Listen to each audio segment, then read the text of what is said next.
Hi everybody and welcome to day 3 of Wellbeing. Today's a tough one. It's dealing with your thoughts in your head.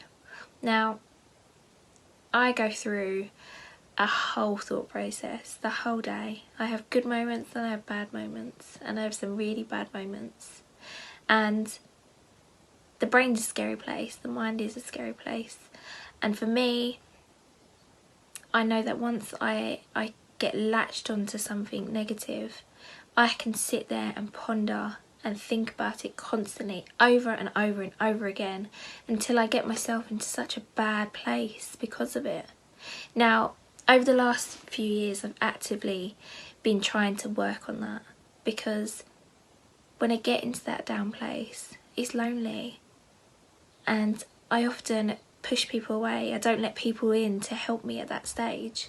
So I just want to encourage you today. I'm not going to be able to touch on everything that goes on people's minds. I'm not going to be able to.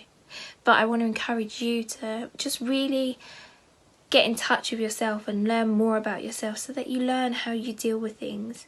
You learn your triggers. You learn what makes you anxious and what sets off stuff in you. Now, in the Bible, in Jeremiah 29:11, it's possibly one of my favourite verses, and I think it's just because it was one of the first ones that I really knew and I felt was really spoken over my life. And it's, "For I know the plans that I have for you, says the Lord, plans to prosper you and not to harm you, plans to give you a hope and a future." Now, it's a funny one, because when it says not to harm you, it doesn't mean that you're not going to go through harm. We're in a sinful world. Bad stuff happens. It just means that you don't have to go through it alone. It means you don't have to stay in that bad place. You can come through it. Now, how? How do we do it? I wrote down 4 things that have helped me personally when I'm feeling that way. One is being aware that the negative thoughts can't be stopped. Now you're probably thinking, what? Well, what's the point then? Negative thoughts don't stop. Your mind doesn't just switch and become positive all the time. We're not built like that as humans. But when that negative thought comes in, you have a choice. And that is what the issue is for me. I have a choice. It comes in. Do I sit? Do I ponder on it? Or do I can tackle it? Or sometimes I have to put it to the side and I have to deal with it tomorrow, because I know that I'm not in an emotional state to deal with it today. Now, number 2, speaking your negative thoughts out aloud. Now, this separates your subconscious, where those thoughts are just churning and churning and churning. It separates it from the reality, and you get to the point where you think, oh, actually, I've been in this daydream about this negative thought, this whatever it is.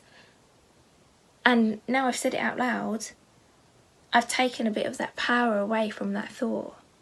Now, number 3, look at what you've come through in the past and how far you've come. I don't know what age you are, I don't know how many birthdays you've had, how many days on this earth, but you've come through every single one of those. And you're still here today, and that's for a reason. And some days are better than others, some weeks are better than others. But you've come through them. And even at the worst point in your life, when you think of the worst thing that happened, you've come through it. And sometimes you just need to remind yourself that you have done that before and you can do it again. And for me, when I can't, or it's just too much for me, I'm like, Lord, just take over. Just take over it in your strength, not in mine. Now, the final thing is to build a support group around you. Now, it's difficult to talk because I've got hardly any time, I'm afraid, but building a support group around you, it is so important just to have people there that check up on you, people that can listen. Not everyone's going to understand it, but people that will try to understand it to the best of their ability, to try and help you to the best of their ability, and for you to just not be alone, because it's a scary place to be, alone with your thoughts. But reach out, build your network, ask for help, be accountable to someone, and it really, really does help.